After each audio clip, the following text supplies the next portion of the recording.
So the president releases strategic oil reserves, and gas and oil prices go down. I mean, I just don't, I don't understand how anybody can think that's a good thing. So, first of all, strategic oil reserve is for our national defense. It is to keep us safe when the terrorist blows up, you know, our oil reserves or oil lines or whatever could happen. We could have a war and we need to, be refining like there's no tomorrow. Well, I mean, on and on it goes. So we use, I forget what the number was. It was well over 1 million. I forget what it was.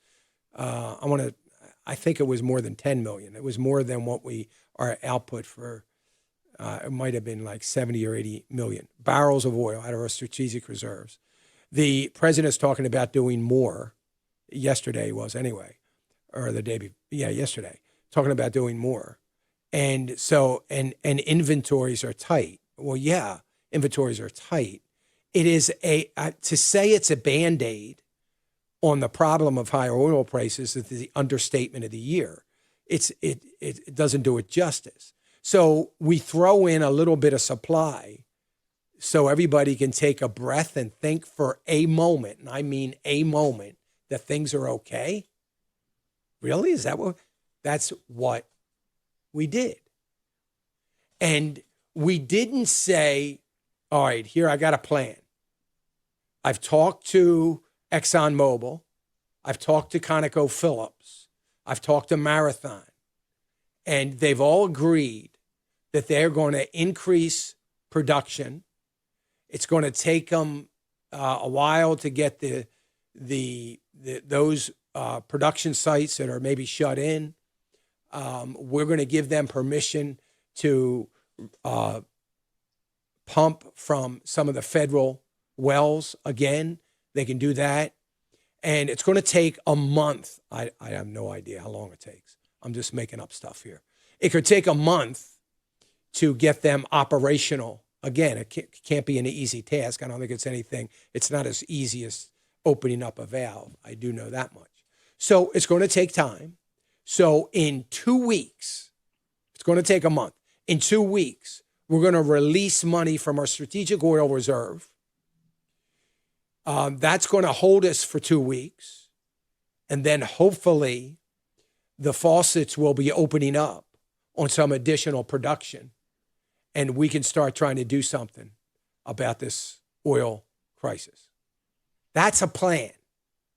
That's something you can get excited about. That's something you can build some confidence with.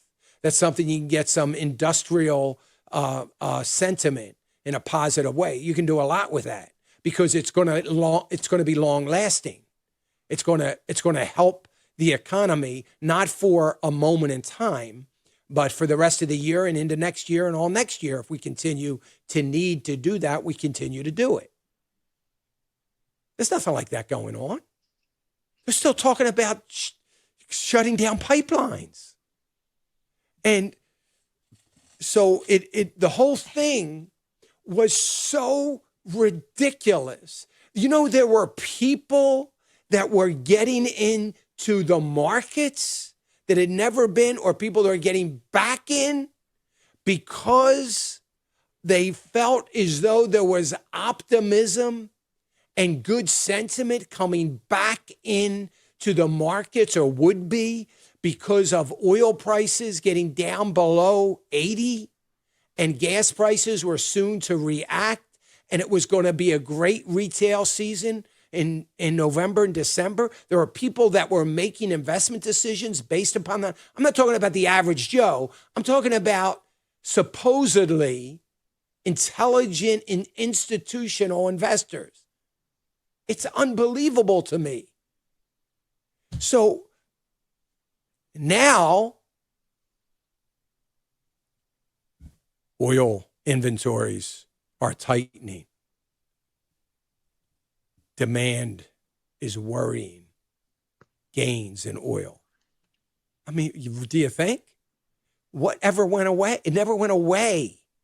Never went away. So I'm wondering, are we going to start selling? Are those same people that invested 3 weeks ago, they're going to start selling?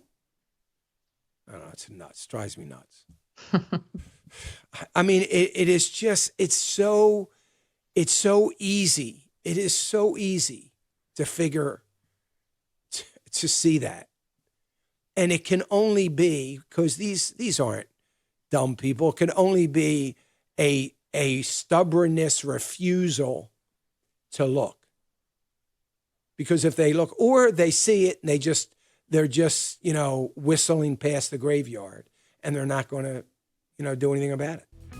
Hey, remember to click the subscribe button right here on the screen. And don't forget to hit the notification bell so you'll be notified when new content is added. And more importantly than anything, you don't want to miss all 3 live hours of Financial Issues every day from 9 to noon. And you can watch it on FISM.tv. That's FISM.tv.